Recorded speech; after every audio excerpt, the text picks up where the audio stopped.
નમસ્તે વિદ્યાર્થી મિત્રો, ધોરણ 12 એકાઉન્ટ વિષયની અંદર આપણે ચેપ્ટર નંબર 6 ભાગીદારની નિવૃત્તિ અને મૃત્યુ ની અંદર આપણે ચેપ્ટરનો અભ્યાસ કરતા હતા, જેમાં આપણે છેલ્લે 9 દાખલા સુધી આપણે અભ્યાસ કર્યો હતો. હવે પછીના જે દાખલા છે, દાખલા નંબર 10 થી અહીંથી 10 થી જે 15 દાખલા છે એ બોર્ડ માટે તમારે આઈએમપી દાખલા છે. બરાબર છે? બોર્ડ માટે કેવા છે? આઈએમપી. આ જે દાખલાઓ છે 10 થી 15 એ દાખલામાં જે છેલ્લો હવાલો છે તે હવાલો અલગ હશે. દરેક દાખલામાં છેલ્લો હવાલો જે છે એ કંઈક મૂડીને ટૂંકમાં ફેરફાર, મૂડીનો અલગ હવાલો એ પ્રકારનો હવાલો હશે. બાકીનો જે દાખલો છે એ આપણે આગળના દાખલા જેવો જ હશે, પણ જે છેલ્લો હવાલો જે છે એ હવાલો અગત્યનો તમારી માટે કે ભાઈ એ હવાલામાં કંઈક તમને અલગ પૂછવામાં આવ્યું હશે. એ હવાલાની અંદર કંઈક અલગ બાબત પૂછવામાં આવેલી હશે. હવે જો આપણે અહીંયા દાખલા નંબર 10 દીપ, જ્યોતિ અને ગીતા તેમની મૂડીના પ્રમાણમાં નફો નુકસાન વેચતા ભાગીદારો છે. તારીખ 31/3/17 ના રોજ એમની પેઢીનું પાકું સરવૈયું આપણને આપેલું છે. જો આપણે શું આપ્યું છે? પાકું સરવૈયું.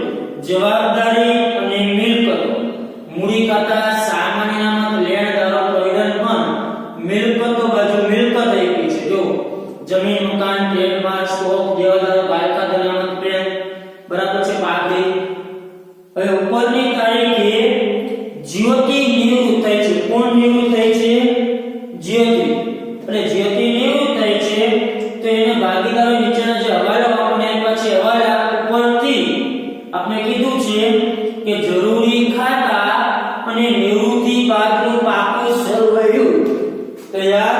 તો આપણે શું તૈયાર કરવાનું છે? જરૂરી ખાતા અને નિવૃત્તિ બાદનું પાકું સરવૈયું આપણે તૈયાર કરવાનું છે. હવાલા ઉપરથી અને જે આપણને પાકું સરવૈયું છે એના પરથી, જેને કહેવાય કે આપણે નિવૃત્તિના હિસાબો તૈયાર કરી છે. જેમાં છેલ્લે કોલેજ તમને ચાલુ ખાતે લઈ જવું એવો એક ખબર છે. તમે ચાલુ ખાતા પણ તૈયાર કરી શકો, પણ મેં ચાલુ ખાતા બનાવ્યું તો આપણે ડાયરેક્ટ લખી નાખો. જો તો કે સૌપ્રથમ આપણે નિયમ મુજબ જે ચાર ખાતા પુનઃમૂલ્યાંકન, મૂડી, બેંક અથવા રોકડ, બેંકની બાકી આપણે બેંક ખાતું બનાવ્યું છે, અને નિવૃત્તિ બાદનું પાકું સરવૈયું આપણે શું બનાવ્યું છે? નિવૃત્તિ બાદનું પાકું સરવૈયું. જે આપણે રેગ્યુલર આ ચાર ખાતા છે એટલે આપણે ચાર ખાતા તૈયાર કર્યા. બરાબર છે? જો ચાલુ ખાતાની બાકી હોય તો ચાલુ ખાતા તૈયાર કરી, મૂડી ખાતાની બાકી હોય તો મૂડી ખાતાની. ચાલુ ખાતાની બાકી નથી, પણ શેની બાકી છે? મૂડી ખાતાની. એટલે આપણે શું તૈયાર કર્યા છે? મૂડી ખાતા આપણે તૈયાર કર્યા છે. બરાબર છે? પુનઃમૂલ્યાંકન, મૂડી, બેંક અને નિવૃત્તિ બાદનું પાકું સરવૈયું. બરાબર? આ ચાર ખાતા તૈયાર કર્યા. હવે જે છેલ્લો વાળો મેં કીધું ને, જે ચાલુ ખાતે લઈ જવું, જે છેલ્લો વાળો જો તો તફાવતની રકમ ચાલુ ખાતે લઈ જવી. અહીંયા તમે જો ચાલુ ખાતા બનાવો તો ચાલુ ખાતા આ મુજબ જ બને, એ મુજબ પણ તમે અસર આપી શકો. અહીં આપણે જે આવશે તે આપણે સમજી લેશું ડાયરેક્ટ. બરાબર? ચાલુ ખાતા ન બની હોય તો હવાલાની અસર કઈ રીતના આપવી એ આપણે જોઈ લઈશું. હવે જો દીપ, જ્યોતિ અને ગીતા મૂડીના પ્રમાણમાં નફો નુકસાન ટૂંકમાં વેચે છે. કયા પ્રમાણમાં? મૂડીના પ્રમાણમાં. એટલે એનું જૂનું પ્રમાણ શું થાય? દીપ, જ્યોતિ અને ગીતાનું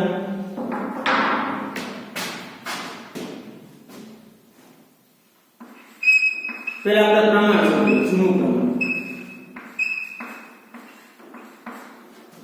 દીપ, જ્યોતિ અને ગીતા ત્રણ પાર્ટનર છે. હવે આપણે તમને કીધું કે દીપ, જ્યોતિ અને ગીતા કયા પ્રમાણમાં નફો નુકસાન વેચે છે? મૂડીના પ્રમાણમાં. કયા પ્રમાણમાં નફો નુકસાન વેચે છે? મૂડીના. પહેલા આપણે કામ શું? મૂડી લખી નાખી. ચાલો, મૂડી ખાતામાં જમા બાજુ, બાકી, આગળ, લાગુ. ચાલો, મૂડી કેટલી છે? તો કે 1 લાખ.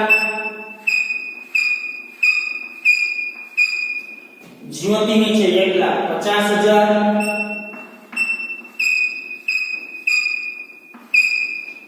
અને ગીતાની છે 1 લાખ. બેંકની બાકી લખશું આપણે ઉધાર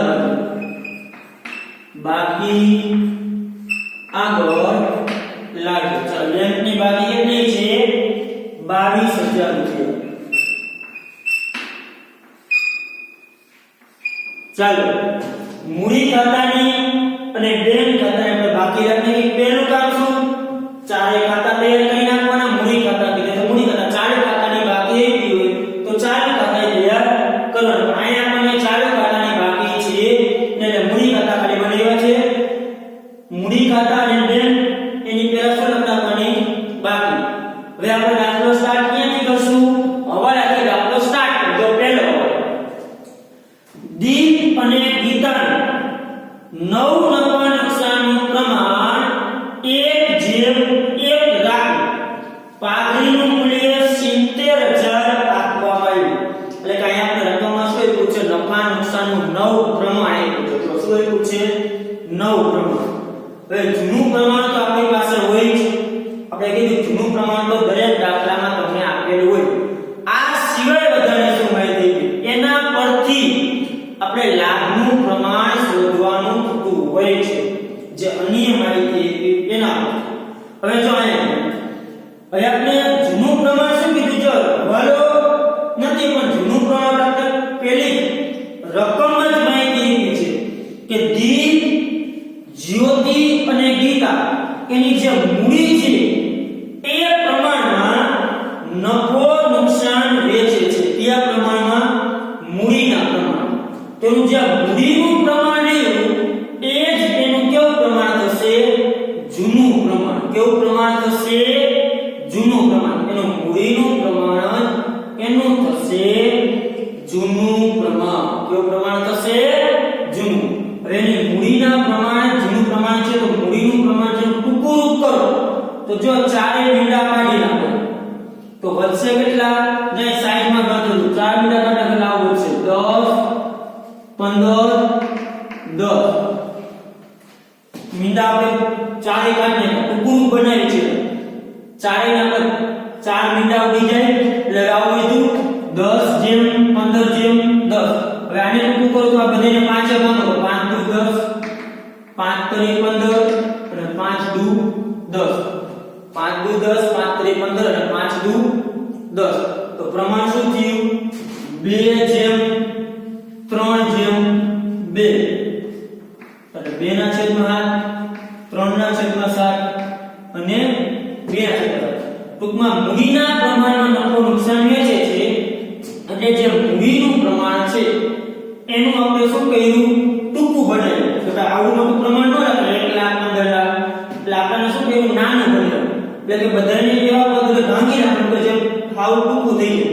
પહેલા તો બધામાંથી 4 મીંડા દૂર કરી દેતા. એટલે વાયા કીધા શું ભાઈ 10 15 10 વળી એનું ટૂંકું થતું તો આપણે ભાંગી શકાય. 3 ની સરખે 3 નો 5 ભાંગ્યા એટલે ભાંગ્યા 5 એટલે 5 દુ 10 5 પરી 15 અને 5 દુ 10 એટલે હજી નાનું પ્રમાણ કેવું થઈ ગયું? 2 જેમ 3 જેમ 2. એટલે આ તમારું જૂનું પ્રમાણ થઈ ગયું. 2 જેમ 3 જેમ 2 જે આપણું પ્રમાણ થઈ ગયું જૂનું. 2 જેમ 3 જેમ 2. હવે આપણને દાખલામાં શું આપ્યું છે? બીજું કઈ માહિતી આપી છે તો કે નિવૃત્ત કોણ થાય છે? જ્યોતિ. જ્યોતિને કાઢી નાખો. આ નિવૃત્ત થાય છે. શું થાય છે? જ્યોતિ જે છે એ નિવૃત્ત થાય છે. હવે બીજું એ જોવાનું કે આપણે લાભનું પ્રમાણ શું છે? આપણી પાસે 4 મેથડ છે. કેટલી મેથડ છે? 4. એક તો જો માત્ર જૂનું પ્રમાણ એક હોય તો જે ભાગીદાર નીકળી જાય એનું જૂનું પ્રમાણ શું બનશે? લાભનું પ્રમાણ અને 9 પ્રમાણ. બીજું અહીંયા આપણને 9 પ્રમાણ આપેલું છે. શું આપેલું છે? 9 પ્રમાણ આપ્યું છે. તો ચાલો 9 પ્રમાણ આપ્યું છે. જો રકમ શું આપ્યું છે? 9 પ્રમાણ. અહીંયા આપણે કેને કેટલો લાભ કર્યો કે લાભનું પ્રમાણ કેવું નથી પણ શું આપ્યું છે રકમમાં? આપણે જો કીધું કે દીપ અને ગીતાનું 9 પ્રમાણ કેટલું હશે? 1 જેમ. આનું તો હોય નહીં એટલે 1/2 1/2 તો આપણી પાસે નવું પ્રમાણ તો છે જ કેટલું 1:1 નવું પ્રમાણ કેટલું છે 1:1 તો હવે આપણે રકમમાં આપ્યું શું જૂનું પ્રમાણ અને નવું પ્રમાણ આ બે વસ્તુ આપી અને એના ઉપરથી લાભ શોધવો હોય તો શું કરવાનું આપણે જોવાની ચાર મેથડમાંથી કે ભાઈ જૂનું પ્રમાણ અને નવું પ્રમાણ આપેલ હોય ત્યારે લાભ શોધો લાભનું સૂત્ર છે નવો ભાગ માઈનસ જૂનો ભાગ તે લાભનું સૂત્ર છે તમારે મેથડ જોઈ કે જૂનું પ્રમાણ અને નવું પ્રમાણ રકમમાં આપેલ હોય ત્યારે કઈ મેથડથી લાભનું પ્રમાણ શોધવું અને કઈ મેથડથી નવું પ્રમાણ તો આપેલું છે એક જેને આપણે કઈ શોધવાનું શું રહ્યું લાભનું પ્રમાણ ટૂંકમાં કઈ રકમમાં શું આપેલું છે એ ખાસ જોવાનું બરાબર મેથડ તો ચાર છે કામ આપણે જૂનું પ્રમાણ જેટલું તે તો કઈ માથાકૂટ જ નહીં જે નિકટ કાઢી નાખો અહીંયા જે વહી જોડા બેનું એ જેનું નવું પ્રમાણ એ જેનું લાભનું પ્રમાણ પછી એક આ મેથડ જૂનું ને નવું આવ્યું તો નવું તો આપ્યું છે તો ખાલી લાભ શું કરવું પછી એક લાભનો ભાગ આપ્યો અને એક લાભનું પ્રમાણ આપ્યું બરાબર છે ચલો ને હવે આપણે પહેલા સુધી d નો લાભ એટલે કે દીકનો લાભ ચલો દીકનો નવો ભાગ 1/2 માઈનસ એનો જૂનો ભાગ 2/7 ચોકડી બનાવો તો 7 * 7 2 * 4 7 * 2 14 7 માંથી 4 દે તો 3/14 દીકનો સીધો હવે શોધી ગીતા ચાલો એને આઉટ થશે નવો ભાગ 1/2 માઈનસ ની નિશાની જૂનો ભાગ 2/7 સૂત્ર શું છે નવો ભાગ અને જૂનો ભાગ જે નિવૃત્ત થાય તો કઈ કરવાનું હોય ચાલો 7 * 7 આ બાજુ 7 * 7 2 * 4 2 * 7 14 તો 3/14 તો લાભનું પ્રમાણ શું થશે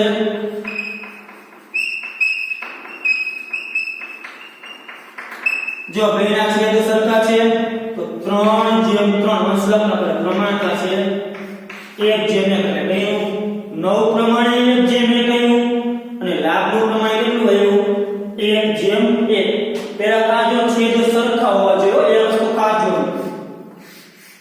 પછી જે અંશ હોય એ લખી નાખો બરાબર છે હવે આગળ હવે આપણે પાઘડીનું મૂલ્યાંકન કર્યું જો પાઘડીનું મૂલ્યાંકન કેટલું કર્યું છે 70,000 તો આપણે પાઘડી કેના પાઘડી શોધવાની જે નિવૃત્ત થાય નિવૃત્ત કોણ થાય છે જે તો જેની પાઘડી શોધો એટલે કે જ્યોતિ 70,000 મૂલ્યાંકન ગુણ્યા જેનો ભાગ પેઢીમાં 3/7 પાઘડી મૂલ્યાંકન કેટલું કર્યું છે 70,000 બરાબર છે 70,000 ગુણ્યા જેનો ભાગ કેટલો થશે 3/7 છે તો 70,000 ગુણ્યા 3/7 એટલે કેટલી પાઘડી થશે 30,000 ચાલો જેની પાઘડી કેટલી મળી 30,000 આ પાઘડી આપશે કોણ ડી અને જી તો કે ડી આપવાની પાઘડી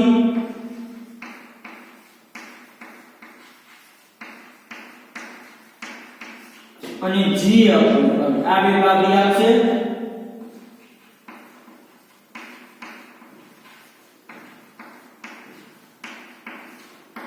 ચાલો બે પાઘડી કેટલી આપશે બેનું પ્રમાણ લાભનું કેવું છે 1/1 એટલે બે કેટલી આપે 3 કે તો બે 15 આપશે સરખી 15,000 15 કામ તો કે બેની પાઘડી કેવી છે પ્રમાણ બેનું કેવું છે સરખું છે એટલે બે સરખા આપે 15,000 કેને ચૂકવશે જ્યોતિને 30,000 આપે કાય ચૂકવશે તો ચાલો અને આનું શું થશે જે પાઘડી આપનાર છે એ બેના મૂડી ખાતે ઉધાર કરશું જે પાઘડી આપનાર છે બેના મૂડી ખાતે શું કરશું ઉધાર તો ડી ના મૂડી ખાતે ઉધાર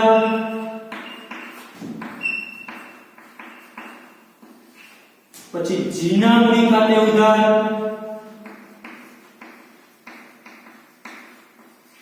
તે કોણ લાભ લેનાર તૈયાર કરનાર છે જે તો જેના મૂડી ખાતે જમા. ચાલો આના મૂલ્ય તો જમા કેટલા 30,000.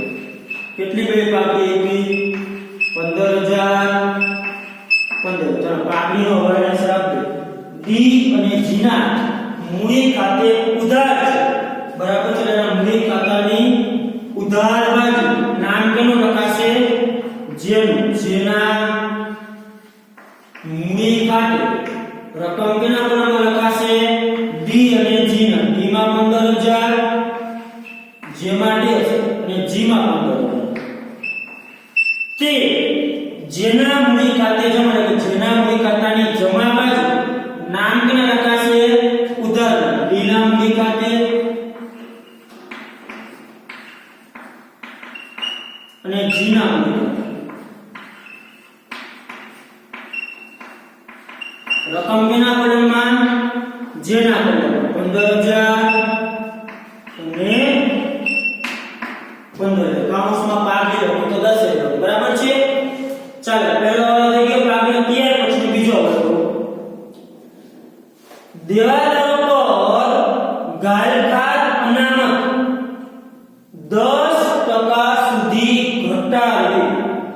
દેવાદારો પર પણ ગાલખાત અનામત 10% સુધી ઘટાડવાની છે. જો શબ્દ સાંભળો 10% સુધી ઘટાડવી. હવે જો દેવાદારો આપ્યા છે કેટલા 40,000.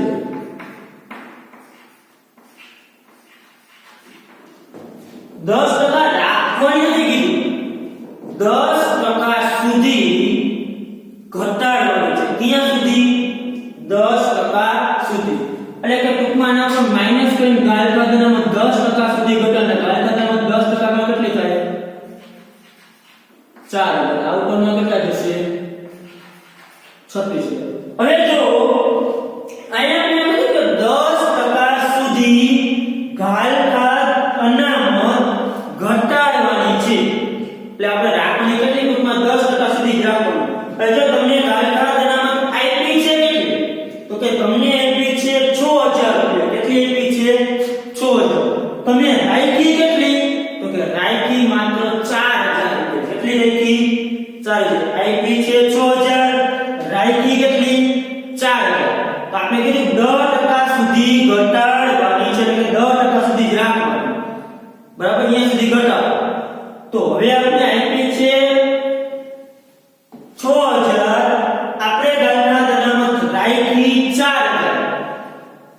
તો જૂની કરતા નવી વધારે છે કે ઓછી છે ઓછી. જો 6,000 તો ઓલરેડી રાખેલી હતી અને નવી કેટલી હતી 4,000. તો ગાલખાત અનામત હવે 2,000 નો કેમ જરૂરી નથી.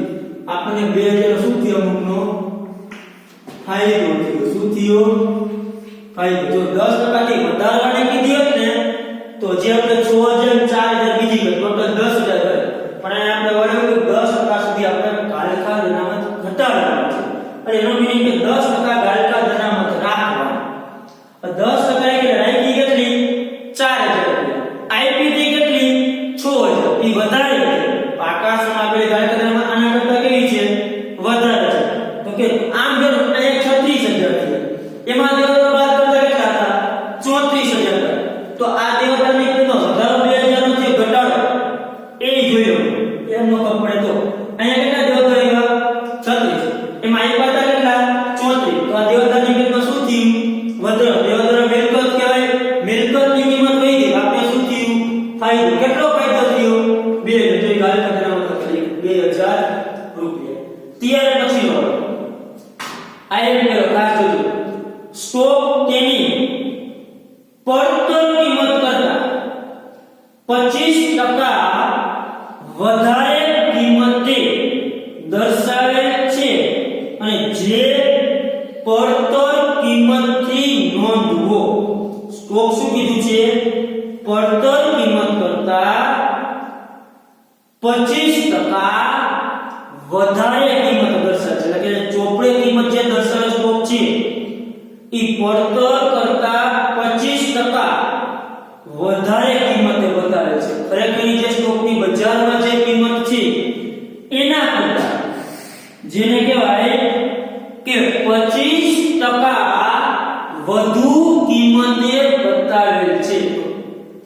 બજારમાં એનો જે ભાવ છે સ્ટોકનો એના કરતા સ્ટોકની કિંમત કેવી બતાવેલ છે વધુ બતાવેલ છે શબ્દ સાંભળજો 25% વધારે બતાવેલ છે અને જે પડતર કિંમતથી નોંધવા સ્ટોક નોંધવાનો કઈ કિંમતથી પડતર કિંમતથી તો આપણી પાસે જે ચોપડે કિંમત બરાબર છે સ્ટોકની જો ચોપડે કિંમત એ આપણી પાસે કેવી ચોપડે કિંમત સ્ટોક કેટલો છે 50000 પણ આપણી પાસે સ્ટોકની પડતર કિંમત કેટલી છે નથી શોધવાનું ધારો કે આ સ્ટોકની ગણતરી છે બરાબર છે ધારો કે પડતર કિંમત 100 તો કેટલો વધુ બતાવે છે 25% વધુ બતાવે છે એટલે 25% ગુણ્યા 25% કેટલા થાય 25 તો ચોપડે કિંમત કેટલા છે 125 કેટલા થાય ચોપડે કિંમત કેટલી થાય 125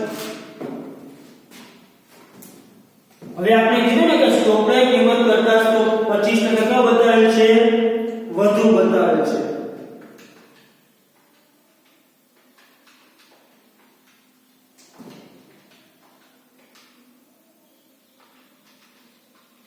હવે જો પડતર કિંમત થઈ 100 ચોપડે કિંમત થઈ 125 આપણે કઈ કિંમત શોધવાની સ્ટોકની પડતર કિંમત શોધવાની હવે જો 125 ચોપડે કિંમત હતી 125 ત્યારે સ્ટોકની પડતર કિંમત કેટલી છે 100 છે 125 પડતર કેટલી છે 100 તો અહીંયા આપ્યા છે કેટલા 50 જો સ્ટોકની ચોપડે કિંમત 50000 ચોપડે કિંમત હોય ત્યારે એની પડતર કિંમત કેટલી તો 50000 ગુણ્યા 100 ભાગ્યા 125 તો સ્ટોકની કિંમત કેટલી થશે 40 આ સ્ટોકની પડતર કિંમત છે કેવી કિંમત થઈ સ્ટોકની પડતર કિંમત આ જે છે સ્ટોકની પડતર કિંમત આપણે જોયું બરાબર છે જો ફરીથી સમજી દો અહીંયા હવાલો કીધો કે પડતર કિંમત કરતા જે સ્ટોક રહ્યો એ 25% વધુ કિંમત બતાવે છે કેવો બતાવે છે વધુ એટલે માને કે પડતર કિંમત 100 હોય ને એ સ્ટોકની પડતર 100 તો એની ચોપડે કિંમત કેવી કીધી 25% વધુ એટલે કે પાકા શેરનો સ્ટોક દર્શાવે છે 125 છે કેટલાય છે 125 આમ થાય 125 થી 50000 આ નંબર છે તો 100 એ કેટલું આમ પણ 83 મૂકી શકો છો આ પણ મૂકી શકાય આ પણ મૂકી શકાય કે આપણને જે પાકું છે ચોપડે કિંમત કેવી કહેવાય ચોપડે કિંમત એ જે સ્ટોક 50 જેવી ને એ પડતર કરતા 25% કેવો છે વધારે કિંમત બતાવે પડતર કે બજારમાંનો જે ભાવ હોય એના કરતા ઈ સ્ટોક કેવો બતાવે છે વધારે કિંમત કેવો છે વધારે એટલે કે ચોપડે કિંમત ને કાઈ માને પડતર 100 આપણે શોધી છે ભાઈ પડતર કિંમત સુધી જે કિંમત શોધી હોય ને એને ધારવાની 100 આપણે કઈ કિંમત શોધી છે આપણી પાસે ચોપડે કિંમત તો છે આપણી પાસે છે શું ને પડતર કિંમત જે કિંમત તમારે શોધવી હોય એને 100 ધારવા એને શું કરવાનું 100 ધાર માને કે પડતર કિંમત 100 તો કીધું ચોપડે કિંમત કેવી બતાવે છે 25% વધુ ને વધુ કેટલો દર્શાવે 25 ચોપડે કિંમત કેટલી 125 તો ટૂંકમાં જે પાકા સમય જે સ્ટોક ની 125 હોય કેટલાય હોય 125 50 હોય તો પડતર કેટલી થઈ છે તો 100 એના કેટલા રૂપિયા થશે તો 40000 રૂપિયા થાય કેટલા થાય 40000 અને આપણે કીધું છે શું આમાં સ્ટોક દર્શાવવાની કઈ કિંમતે તો કે સ્ટોક છે એ પડતર કિંમતે દર્શાવવાનો અને સ્ટોક આપણે દર્શાવશું કેટલા રૂપિયા કીધું પડતર કિંમતથી નોંધો સ્ટોક દર્શાવશું 40000 પડતર કેટલી મળી આપણને 40000 તો હવે જો સ્ટોક આપ્યો તો 50 નવા પાકા સમય આપણે દર્શાવ્યો કેટલો 40 તો સ્ટોકમાં વધારો થયો કે ઘટાડો 50 માંથી જે સ્ટોકમાં શું થયું ઘટાડો ઘટાડો આપણને થાય નુકસાન થી તો પુનઃ મૂલ્યાંકન ઉધાર કેટલો લખશું સ્ટોક ખાતે 10000 નો ઘટાડો થી 10000 છે આ વાળો ખાસ નો સમજાય સ્ટોકની ગણતરી તો મને પૂછજો ખાસ બરાબર છે કઈ રીતના ગણતરી કરી ત્યાર પછી વાળા નંબર 4 ટ્રેડમાર્કના 60,000 ચાલુ વર્ષે ચૂકવેલ છે જે કુલ 6 વર્ષ માટેના છે કેટલા વર્ષ માટેના છે 6 વર્ષ ટ્રેડમાર્કના જે 60,000 છે કેટલા છે 60,000 આ 60,000 રૂપિયાની આ વર્ષે ચૂકવા પણ આ છે કેટલા વર્ષના 6 વર્ષના છે ટૂંકમાં ભાડા જેવું તમે કોઈ વસ્તુ ભાડે રાખો માની લો કે વસ્તુ તમે 6 વર્ષ માટે ભાડે રાખી કેટલા વર્ષ માટે ભાડે રાખી 6 વર્ષ માટે ભાઈ 6 વર્ષ તમને કીધું કે 60,000 ભાડું થશે કેટલું ભાડું થશે 60,000 તમે 60,000 આ વર્ષે ભાડાની રકમ આપી દીધી એ 60,000 એટલે શું કહ્યું આ જ વર્ષે તમે ભાડું આપી દીધું તો ભલે તમે ભાડું 6 વર્ષનું સાથે આપી દીધું પણ ખરેખર હવે આ જે ટ્રેડમાર્ક કે જે ભાડું આપણે આપ્યું કે આપણે વાપર્યું શેર કેટલા આપણે વર્ષ આપી છે 6 વર્ષ તો આને આપણે 6 એ ભાગી શકાય તો ખરેખર દર વર્ષનું ભાડું કેટલું થયું 10,000 થયું દર વર્ષનું ખાલી ભાડું કેટલું થયું કહેવાય 10,000 રૂપિયા ભાડું કહેવાય દર વર્ષે કેટલું કહેવાય 10,000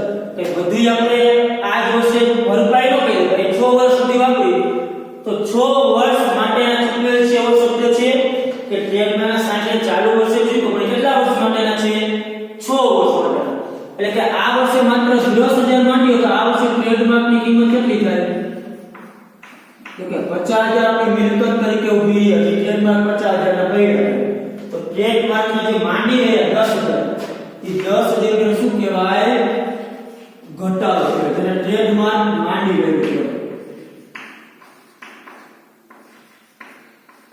ટૂંકમાં 60,000 જે રૂપિયા છે આ ટ્રેડમાર્ક માંડી રહ્યા આ વર્ષે 10,000 હવે 60,000 ના અત્યારે જોઈતો આપણી 6 વર્ષ માટેના છે એટલે કે દર વર્ષે કેટલા માંડી રહ્યા 10,000 રૂપિયા તો જે 50,000 રૂપિયા તો આપણી મિલકત તરીકે ટ્રેડમાર્કનો રહેશે હવે આપણે જે 5 વર્ષ સુધીનો લાભ લઈશું અત્યારથી ભાડું આપીએ કે 5 વાર બધા તો આ વર્ષે આ વર્ષે ભાડું માંડી ગયું બાકીનું જે ભાડું રહ્યું કે કોનામાં કહ્યું છે કે હવે આપણે 4 વર્ષ સુધી ઉપાધિ નહીં અત્યારે કઈ આપી દીધું હવે આપણે આ વર્ષ તો નહીં એના પછીના 4 વર્ષ આપણે કોઈ ટેન્શન છે નહીં કેમ કે આપણે એડવાન્સમાં જ આપી દીધું એડવાન્સમાં આપણે મિલકત તરીકે પહેલું કે આપણે એડવાન્સમાં ભાડું એવું એના જેવું એટલે જો ટ્રેડમાર્ક જે છે એ 50,000 રૂપિયા મિલકત લેણામાં દર્શાવે એટલે ટ્રેડમાર્કમાં 6 વર્ષ માટે નતા 10,000 ટ્રેડમાર્ક શું કહેવાય કહેવાય માંડી રહ્યા કહેવાય શું કહેવાય ટ્રેડમાર્ક માંડી રહ્યા 10,000 ટ્રેડમાર્ક જેને કહેવાય કે માંડી રહ્યા ત્યાર પછીનો વર્ગ પ્રોવિડન્ટ ફંડની જવાબદારી 35,000 નાખી દે પ્રોવિડન્ટ ફંડની જવાબદારી કેટલી નાખી દે 35,000 આપણે કીધું જે જવાબદારી લખી દે જવાબદારી પેલા ક્યાં લખી નાખવાનું મૂડી દેવું ચાલો પ્રોવિડન્ટ કેટલી જવાબદારી લખી થઈ 35,000 પ્રોવિડન્ટ ફંડની જવાબદારી 35,000 લખી થઈ બરાબર છે કેટલી લખી થઈ 35,000 હવે જો તમને પ્રોવિડન્ટ ફંડ આપ્યું છે કે પાકા સમયમાં તો કે આપણને આપ્યું છે 32,000 રૂપિયા કેટલું આપ્યું છે 32,000 રૂપિયા અહીંયા દર્શાવ્યું કેટલું 35,000 પ્રોવિડન્ટ ફંડ કેટલું દર્શાવ્યું 35,000 જૂના પાકા પ્રોવિડન્ટ ફંડ છે કેટલું 32,000 હવે 32 હતું તમે કહ્યું કેટલું 35 એટલે તમારું દેવું શું થયું 3,000 રૂપિયા વધ્યું તમારા દેવામાં શું થયું વધારો કેટલો 3 દેવું વધે આપણને શું થાય નુકસાન નુકસાન થાય એટલે પુનઃ મૂલ્યાંકન ઉધાર કેટલું દેવું વધ્યું 3,000 ફરીથી હવે જોજો જવાબદારી નક્કી થઈ 35,000 આપણે કીધું જે જવાબદારી નક્કી થાય એ મૂડી દેવાની દર્શે પછી જો એમાં પ્રોવિડન્ટ ફંડ કે જે આપ્યું જો કાઈ નો જ આપ્યું તો 35,000 રૂપિયા નુકસાન મળે પણ એમાં આપણને પ્રોવિડન્ટ ફંડ 32,000 રૂપિયા આપ્યું છે કેટલું આપ્યું છે 32 અને નક્કી કેટલું થયું 35 એટલે કે 32 ના 35 થયા 31,000 માંથી કેટલા થયા 35 એ દેવું આપણું કેટલું વધ્યું 3,000 માં આપણું દેવું વધ્યું કે 32 નું તો દેવું હતું પેલા જૂનું પણ હવે નક્કી કેટલું થયું 35 એટલે હજી આપણું 3,000 દેવામાં વધારો થયો તો જ્યારે દેવું વધે તો આપણે નુકસાન થાય તો કે દેવું વધે આપણે શું કેટલું નુકસાન છે તો પુનઃ મૂલ્યાંકન શું કરવાનું ઉધાર તો પુનઃ મૂલ્યાંકન ઉધાર કેટલું તો કે 3,000 રૂપિયા ત્યાર પછી છઠ્ઠો હવાલો નવી પેઢીની કુલ મૂડી જૂની પેઢીની કુલ મૂડી જેટલી રાખવી આ મૂડી દીપ અને ગીતા તેના નફા નુકસાન નવા પ્રમાણ રાખશે આ માટે તમારે પણ તેમના ચાલુ ખાતે લઈ જવો એટલે હવાલો આપણે છેલ્લે શરૂ છે પહેલા આપણે પાકા સરકારના છે નિકાલ કેમ કે હવાલો જે છે જૂની પેઢી જેટલી રાખવી એ હવાલો લાસ્ટ માં છે હવે જો આપણે હવે હવાલો આપણે છેલ્લો છઠ્ઠો હવાલો બાકી છે પાકા સરકારના નિકાલ ચાલો મૂડી જે બનતી જોઈએ તો પહેલા છે મૂડી દીપ જ્યોતિ અને ગીતા આપણે મૂડી દર્શાવી ત્યાર પછી જે સામાન્ય અનામ જે શું થાય ભાગીદારો વચ્ચે વેચાય એ બાજુ વેચશું ધીમા ભાગે જમા ભાગે સામાન્ય અનામ જો ખાસ જોજો ભાગીદારો વચ્ચે વેચવું છે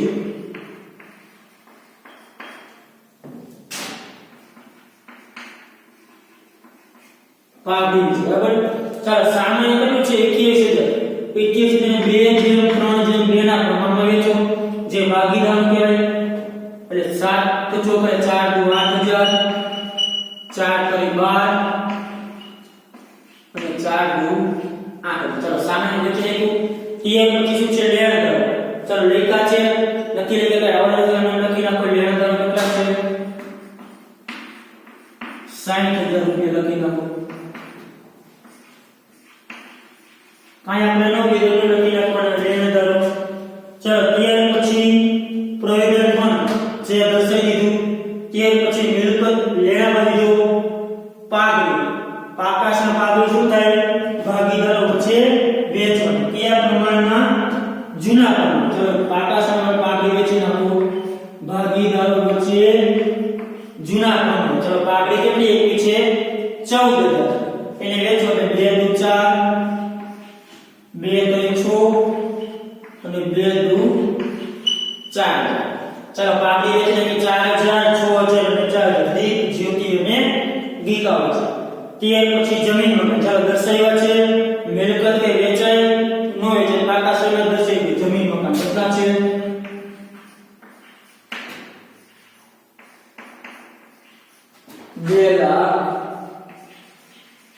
2,90,000 ચાલો ત્યાર પછી ટ્રેડમાર્ક ચાલો દર્શાવી દીધા આઈપી સ્ટોક દર્શાવી દીધો દેવાદાર દર્શાવી દીધો બેંક જેની રકમ એકી છે બાકી હવે આપણે છેલ્લો વાળો સોલ્વ કરવાનો છે એ પહેલા આપણે પુનઃ મૂલ્યાંકન ખાતે પહેલા દેવું ચાલો આ બાજુ થાય 23 આ બાજુ થાય છે 2 એટલે કઈ બાજુ થાય એવો સરવાળો તો કે ઉધાર 23,000 તો શું મળ્યું તમને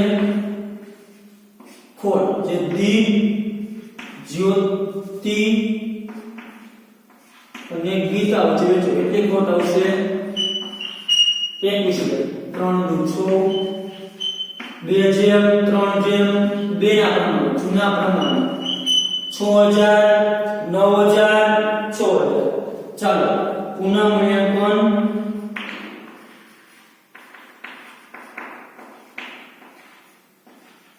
ખાતે કાઉન્સમાં દર્શાવી દીધો ખોટ 6,000 9,000 અને 16,000 હવે આપણે તો દીપ અને જ્યોતિ ખાલી જોવાનું છે ને હવે આપણે જો ગીતાની કઈ સોરી દીપ અને ગીતાનો આપણે જોવાનું જ્યોતિની કઈ અન્ય કોઈ માહિતી આપી છે કે જ્યોતિને આટલા ચૂકવવા કે જ્યોતિને હવે તો મારા લોકો ચૂકવી દેશો કઈ માહિતી જ્યોતિના અંતર્ગત એ હવાલો અસર કરે છે કઈ તો કે ના જ્યોતિને અંતર્ગત એ હવાલો કઈ અસર કરતો નથી એના સાથે જ્યોતિનો કોઈ સંબંધ નથી વ્યવહાર જ્યોતિની હવાલો સાથે કઈ સંબંધ છે તો કે ના જ્યોતિ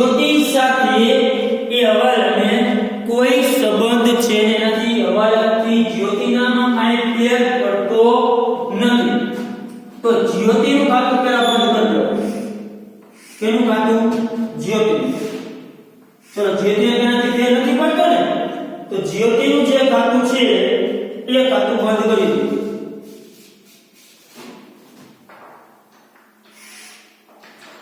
ચલો આ બાજુ જ્યોતિનો સરવાળો 15 રૂપિયા 80 ને 192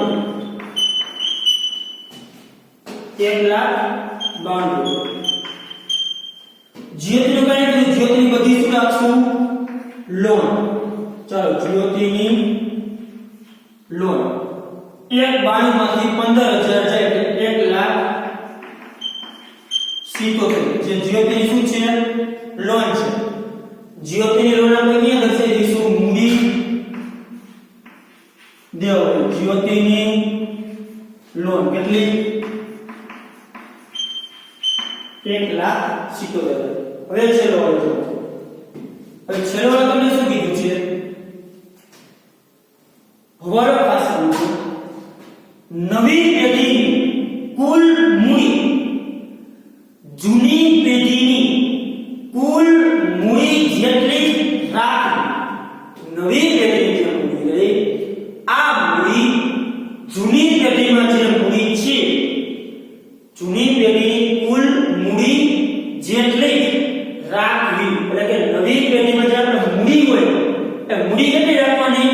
તો કે જૂની પેઢીમાં જે મૂડી આવી છે એટલી જ રાખવી.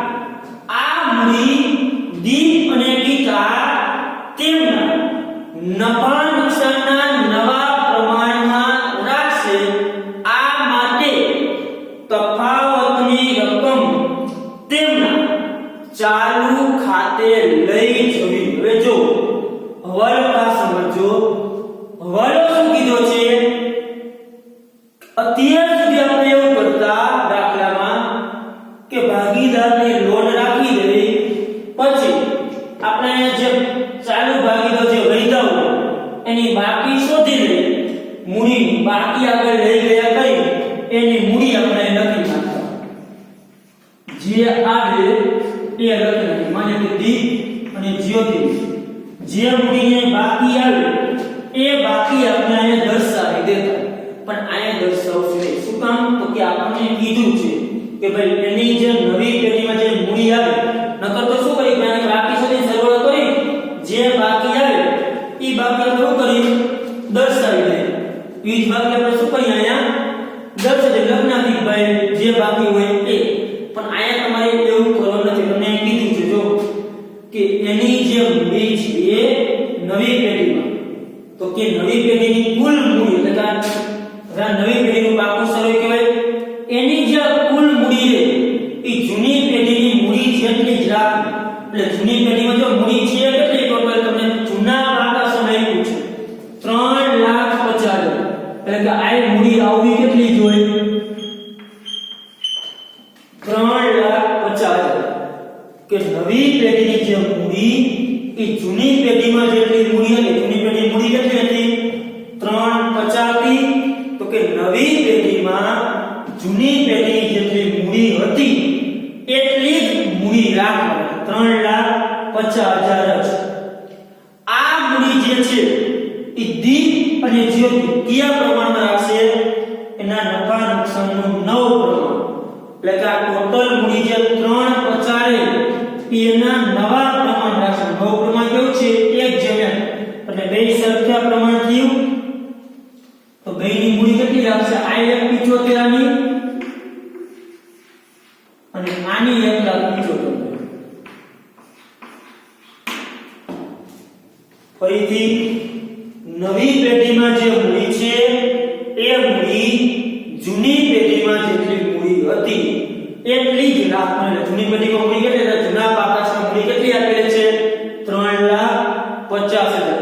ટૂંકમાં નવી પેઢીમાં મૂડી જૂની પેઢી એટલે મૂડીનો સરવાળો કેટલો થવો જોઈએ? 3,50,000. પછી આગળ તમને કીધું ભાઈ આ મૂડી રે એ દીપ અને ગીતા કયા પ્રમાણ છે? નફા નુકસાનનું 9 પ્રમાણ. એનું પ્રમાણ જો તમને 1:1. એટલે આ મૂડીને 1:1 ના પ્રમાણે છે. બેની મૂડી કેટલી થઈ? 1,75,1,75. હવે અહીંયા જે મૂડી બાકી દર્શાવી આ મૂડી આવી ક્યાંથી હોય? ટૂંકમાં બાકી આગળ લઈ ગઈ એનો મતલબ કે બાકી આગળ લઈ ગયા 175 અને 175 શું થયું હજે દાખલો ઊંધો કર્યો વિરુદ્ધ કર્યું અત્યાર સુધી શું કરતા અહીંયા જે બાકી આવતી એ આપણે અહીંયા શું કર્યું પહેલા આ મૂડી છે કેમ કે આપણે કીધું કે આટલી મૂડી એટલે અહીંયા પહેલા મૂડી હશે તો આ જે મૂડી અહીં દર્શાવે આ બાકી આવી ક્યાંથી હોય તો કે આ બાકી આવે તો મૂડી ખાતામાંથી જઈ હોય તો અહીંયા 175 હોય 1 લાખ તો જ એની મૂડી દર્શાવે છે એટલે એનો મીનિંગ શું થયું પહેલા આ લેતો આ આવ્યા ક્યાંથી હોય અહીં પછી જો આ લેતો અત્યાર સુધી આપણે દાખલા કેમ કરતા કે અહીંયા જે આપણને મૂડી મળતી એ મૂડી આપણે પાકા સમમાં લખી નાખતા અહીંયા વિરુદ્ધ કર્યું પહેલા પાકા સમમાં મૂડી લેતી અને અહીંયા જે મૂડી દર્શાવી એ મૂડી અહીંયા લેતી કે ઈ જે બાકી અહીંયાથી લેવી હોય હવે તમને કીધું આ માટે તફાવતની રકમ એના ચાલુ ખાતે નાખવું તફાવત રકમ ક્યાં નાખવાની ચાલુ ખાતે હવે તમારે શું કરવાનું પહેલા તો દીપનો શોધો કઈ રીતે થશે આ બની જાય 8 આ બની જશે વધારે 1 75 15 4 ને 6 એટલે જો 1 90 એટલે આ બધું સોળે કેટલો થાય છે 2 તો વધારે કઈ બાજુ થયો આ બાજુ જે વધારે થઈ બે બાજુ તો ઘટે છે આ બાજુ કેટલા 92 જો આ 2 લાખ આ બાજુ ઘટે 2 લાખ તમને કીધું તફાવતનો કી નાખવાના ચાલુ ખાતે તો ચાલુ ખાતે લખશું 92 આ ગીતા તો એવી રીતના ગીતા નો એનો જ આ બાજુ 2 લાખ છે 2 માં માહિતી સરખી છે તો આને 2 લાખ આપો એના કઈ બાજુ ગીતા 92 તો બેના ગીતા કઈ બાજુ આ જમા બાજુ જો 92 રૂપિયા ગીતા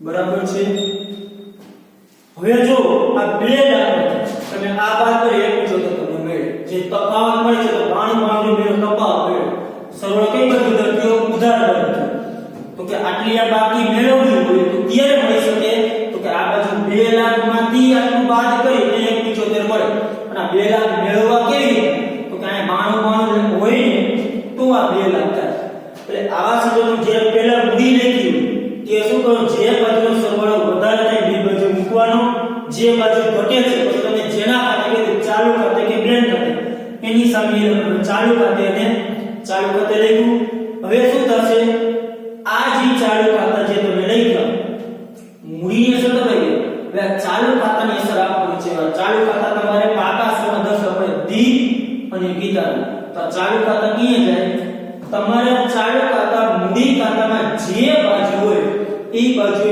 નીચે ઉતરી જાવ આ કઈ બાજુ છે જમા બાજુ અને પાકા સમમાં કરતા લખાય ઉધાર એવું યાદ ન હોય તો આ જમા બાજુ છે એટલે આમ નીચે ઉતરી જવું કઈ બાજુ તો આ બાજુ ચાલુ ખાતા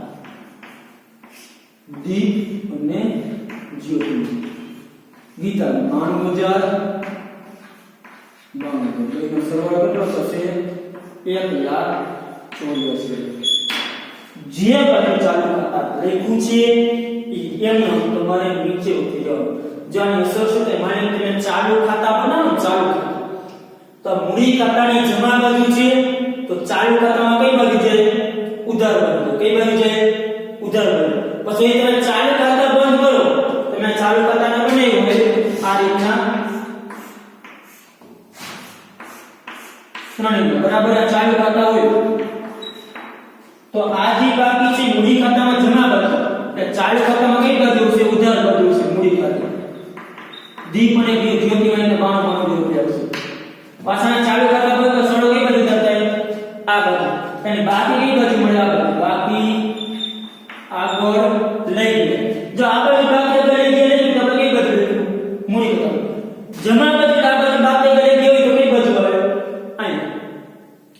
અહીંયા જો મૂડી ખાતા આ બાજુ લઈ તો કઈ બાજુ ખબર મિત્ર બાકી લઈ ગયા એમ આ બાજુ બાકી લઈ ગયો છે કેમ કે ચાલુ ખાતા 92 આવી આવશે એટલે એનો સડો વધારે કઈ બાજુ થાય આ બાજુ એટલે બાકી કઈ બાજુ જશે તમને આ બાજુ કેમ કે ચાલુ ખાતામાં સર આપો એટલે મૂડી ખાતાના ચાલુ ખાતા કઈ બાજુ છે જમા બાજુ છે મૂડી ખાતામાં તો ચાલુ ખાતા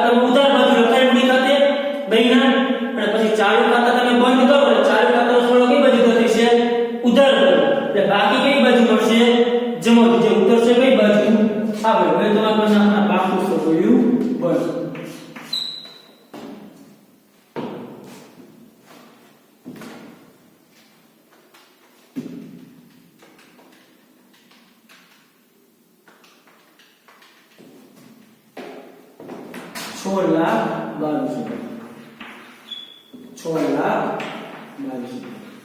બરાબર છેલ્લો વર્ગ છે ખાસ જોવો શું કહ્યું એ મૂડી જૂની બે એટલે મૂડી લખી કે મૂડી આયા દર્શાવી પછી આપણું બંધ ગયું જે બાજુ રૂપિયા ગયા ત્યાં કીધું ક્યાં ખાતે રહી ચાલુ ખાતે એની સામે શું લખ્યું ચાલુ ખાતે જે ચાલુ ખાતે દર્શાવ્યું હવાલે છે ચાલુ ખાતે દર્શાવ્યું જે બાજુ આવ્યા તમને નીચે પાકસમાં આપણે પૂછી બરાબર આ દાખલા કાંઈ તમને બરાબર જે આપણે સોરી બેંક ખાતું બંધ કરવું બાકી છે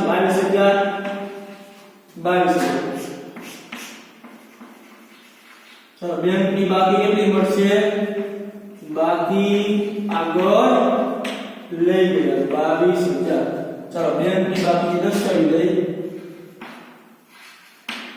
22,000 એટલે કઈ બધું 6,22,000 વાળો બેંક ખાતું બંધ કરતા ભૂલી ગયા ચલો બેંક ખાતાની બાકી તો બેંક ખાતા પાસે છે એની બાકી એમ જશે 22,000 રૂપિયા તો છે આ જે છે એ 22,000 રૂપિયા બેંકની બાકી દર્શાવી બાકી આગળ જે રહી ગઈ આવી બેંકની 22 છે ચાલુ ખાતાની બાકી દર્શાવી દીધી ખાતા બંધ બે પછી 6,22,000